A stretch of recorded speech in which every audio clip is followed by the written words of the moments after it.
अस्सलाम वालेकुम जी। मैं तो अपना भी नुमान चिश्ती ते तुसीं वेंदे पर मेरा यूट्यूब चैनल नुमान लाल परिया सुनाओ की हाल चाल है मेरे वीर ने। उम्मीद करदा सब ठीक ठाक हो गया। तो मेरे चढ़ते पंजाब तो लैंदे पंजाब वाले खसूस बहुत ही मुहब्बत भरा सलाम।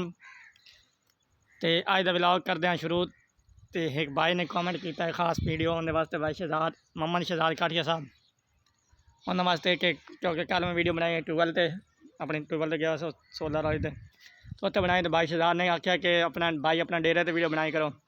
मैं सोचा कि अपने अज अपने डेरे ते वीडियो बना लिया।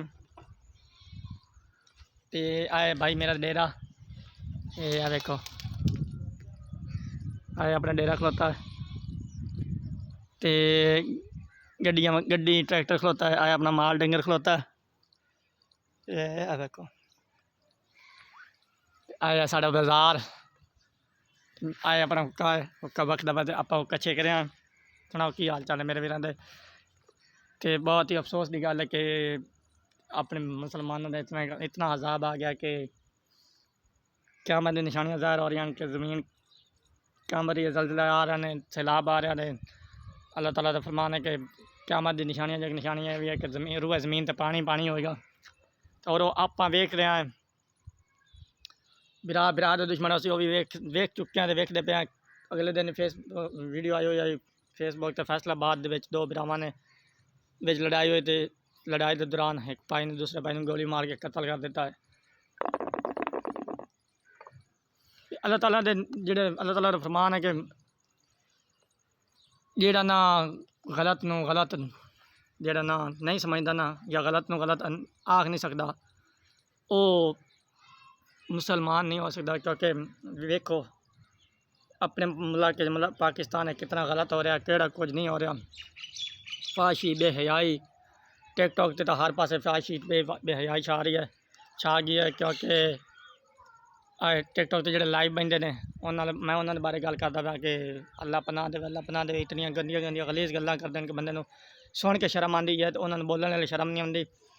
अल्लाह हिदायत देने सारिਆਂ ਨੂੰ। मैं किसी तेज़ नहीं करता पर लेकिन ये गलत चीज़ां गलत गल्लां।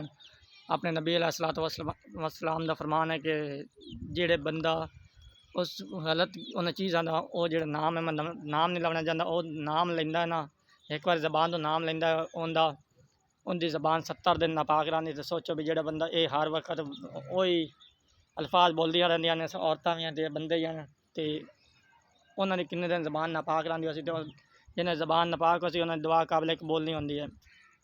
अल्लाह माफ़ करे अल्लाह इन्होंने हिदायत देवे। तो ये बेहयाई में ख़त्म करना चाहिए है। मेरी ये अपने हुक्मरानों को अपील है कि टिकटॉक लाइव जी बंद की जाए। क्योंकि बहुत ज़्यादा फाशी हो रही है बेहयाई हो रही है।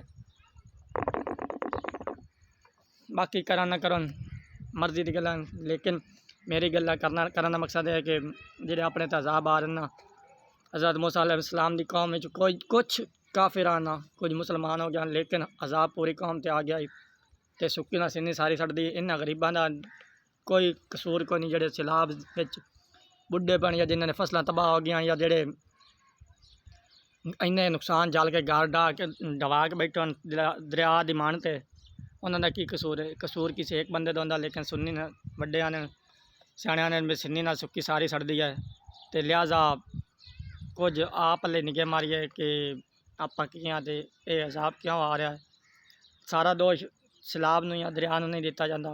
गलतियां अपने अपनियां ते भुगतते सारे पे हैं। कोई बेकसूरे विच मरींदे पैन कोई कसूर वाले मरींदे पैन।